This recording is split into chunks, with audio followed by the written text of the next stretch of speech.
है। सबसे पहले अभिषेक चौधरी जी, कांग्रेस को आखिर इतनी दरियादिली दिखाने की क्या आवश्यकता पड़े? क्या कांग्रेस को लग रहा है कि हम अभी उस मजबूत स्थिति में नहीं है जहां पर हम सहयोगी दलों के सामने मजबूत स्थिति के साथ हम अपनी सीट शेयरिंग की बात कर सके? क्योंकि बहुत लंबे समय से इसी बात पर चर्चा हो रही कि सीट शेयरिंग कब होगी, और मामला शायद कहीं आप लोग की तरफ से रुका हुआ है। इसलिए अब कांग्रेस चाहती है कि इसमें ज्यादा देर नहीं हो, क्योंकि अगर कांग्रेस यहां पर अड़ी रहेगी तो जो आपके सहयोगी दल है, जो खासकर क्षेत्रीय जो नेता है वहां पर, क्षेत्रीय पार्टी है, वो आपसे ज्यादा मजबूत स्थिति में है। इसलिए यहां पर 2 कदम पीछे हट रही है कांग्रेस, ताकि यहां पर जो आप लोग का अलायंस बना हुआ है, इंडिया अलायंस, वो मजबूती के साथ एनडीए के सामने खड़ा हो।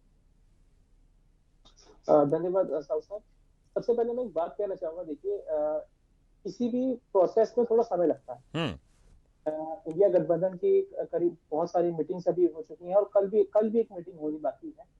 उसमें ये चीज धीरे धीरे साफ हो जाएगी। ऐसा नहीं है। देखिए, जब बहुत सारे गुट आपस में बैठते हैं और खासकर जब मैं कहूँगा एक चुनावी रणनीति जब तैयार की जाती है, तो उसमें बहुत सारे मंथन किए जाते हैं और उसको थोड़ा सा समय भी दिया जाता है, क्योंकि मैं नहीं चाहता कि, मेरा मानना भी यह है व्यक्तिगत तौर पर, कि किसी भी चीज में जल्दबाजी करना शायद वो ठीक नहीं होगा।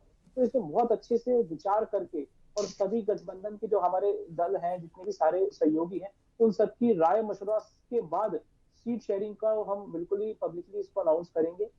वही बात आपने नहीं, कहा, पब्लिकली तो आप लोग आएंगे, लेकिन जिस तरह से भी जो बात सामने, खबर सामने रही कि तकरीबन आप लोग 150 सीटों के आसपास आप सीटें छोड़ सकते हैं। पिछले बार आप लोग 421 से ज्यादा सीटों पर लड़े थे। इस बार ऐसी खबर है कि 300 से भी कम सीटों पर आप लोग चुनाव लड़ेंगे और अपनी सहयोगी दलों को वो सीटें आप लोग देंगे, क्योंकि विधानसभा चुनाव का आप लोग इंतजार कर रहे थे कि विधानसभा चुनाव में कांग्रेस कितनी मजबूत स्थिति में रहती है।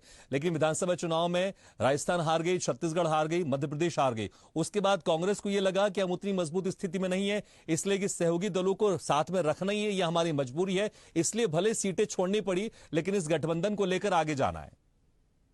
नहीं नहीं सर, देखिए मैं एक चीज बताता हूँ। देखिए, ऐसा नहीं है। राजनीति में हमेशा सूझबूझ के साथ काम करना पड़ता है। जैसे मैंने भी कहा कि जल्दबाजी में अक्सर गलतियां हो जाती हैं। अगर खाना गरम गरम खाएंगे तो मुंह जल जाएगा।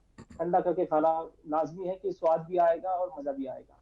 दूसरी बात रही दरिया दिल की। देखिए, ऐसा कुछ नहीं है। जब सब गठबंधन साथ मिलते हैं तो जाहिर सी बात है कि किसी पर सीट कम और किसी पर ज्यादा ये आनी है, ये संभव है। इसमें ऐसा नहीं हो सकता कि सभी गठबंधन साथ भी रहे और लगातार कोई पार्टी, एक पार्टी जो है वो ऊंचे स्तर पर मतलब सीटों को ले जाए। ऐसा नहीं हो पाएगा।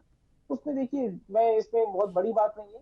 ठीक है, कोई भी किसी पार्टी पर सीट कम आएंगी, किसी पर ज्यादा आएंगी। जिसका जहाँ मजबूत पकड़ है नहीं, उनको अभी तो सीट स्थिति ज्यादा ऐसे मिल लग रही है कि कांग्रेस की सीटें कम मिलने वाली है। देखिए, जो इस इंडिया गठबंधन का जो मुखिया दल है वो कांग्रेस ही है। तो ऐसा नहीं है। सीट चाहे किसी पे भी कितनी आए, ये महत्वपूर्ण नहीं है। महत्वपूर्ण यह है कि इंडिया गठबंधन की जीतेगा इंडिया, जुड़ेगा इंडिया वाली बात है। तो ऐसा नहीं है। इसमें मैं नहीं कहूंगा इस चीज पर। बाकी गठबंधन के बाद जो असली पिक्चर निकल जाएगी वो महत्वपूर्ण है, कि जो मेन एजेंडा है इंडिया हम्म गठबंधन का, वो जो है वो क्लियर सामने आना चाहिए और जो जनता के मुद्दे हैं उन पर काम होना चाहिए। क्योंकि जो भी पिछले समय में, आज जो वर्तमान में सरकार है, जो महंगाई की बात करें, बेरोजगारी की बात करें, जो अन्याय जो देश में चल रहा है, उसके खिलाफ जो इंडिया गठबंधन ने मजबूती से जो पैर जमाए हैं, वो उसमें सफल होगा। मुझे ये ठीक है, आशा और है, ठीक है, बिल्कुल और उसमें कांग्रेस बखूबी कांग्रेस आया है। इसको और मजबूत करना चाहती है।